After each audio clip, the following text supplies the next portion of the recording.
اس لیے حکم ہے کہ نظر بچا لو اور حسینوں سے بھاگ جاؤ. دونوں حکم الگ الگ ہیں. ففروا کا حکم الگ نازل ہوا اور نظر بچانے کا حکم الگ نازل ہوا. تو قرآن پاک کے سب مجموعے پر عمل کرنا فرض ہے.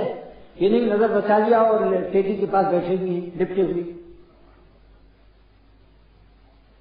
ففروا کی آیت الگ ہے کہ تیزیوں کے پاس حسینوں کے پاس کھڑے بھی نہ رہو. حسین لڑکوں کے پاس بھی کھڑے بھی نہ رہو, بھاگو وہاں سے.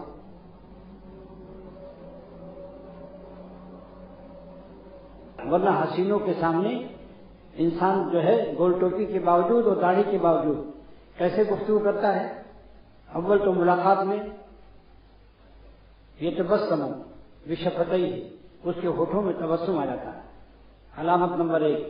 اور بات ذالک یحرک راسہ, جو سر بھی ہلاتا ہے, ایسے ایسے سنتا ہے. Very good very good, thanks thanks thanks thanks میں ٹھیکا بھی دکھاتا ہے. اور آواز کو بھی نرم اختیار کرتا ہے, بھاری آواز سے وہاں نہیں بولتا. شیخ سمجھاتا ہے کہ سب سے نرم آواز نکالو, وہ بات اس کے سمجھ نہیں آتی, مگر وہاں وہ نرم آواز نکالتا ہے. مزاج شریف آپ کا کیسا ہے, دیکھا آپ نے, حالانکہ آواز اس کی بھاری ہے, تاکہ اس کی آواز سے ملا دے اپنی آواز کو. یہ نفس کی مکاریوں کو اللہ والے ہی سمجھتے ہیں. اختر بھی نہ جانتا اگر بزرگوں کی باتیں کتابیں نہ پڑھتا اور اللہ والوں کی صحبت نہ اٹھاتا. اور ہر چیز سے دل میں ظلمت ہوتی ہے, کیونکہ اللہ کے یہاں یہ شخص حالت مبعوضیت میں ہے. آسمان والا دیکھ رہا ہے کہ یہ ایک غیر اللہ کے لیے کیا کیا ایکٹنگ اور کیا کیا ٹیکنالوجی اور کیا کیا حرکتیں ناشائستہ کر رہا ہے, اور بندہ ہمارا ہے گول ٹوپی پہن کر.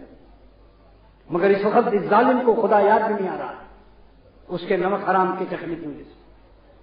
اس ظالم کو خانقاہ کا قیام بھی احساس نہیں ہے کہ میں خانقاہ میں رہتا ہوں. بتاؤ ہے گدھار کی نہیں ہے.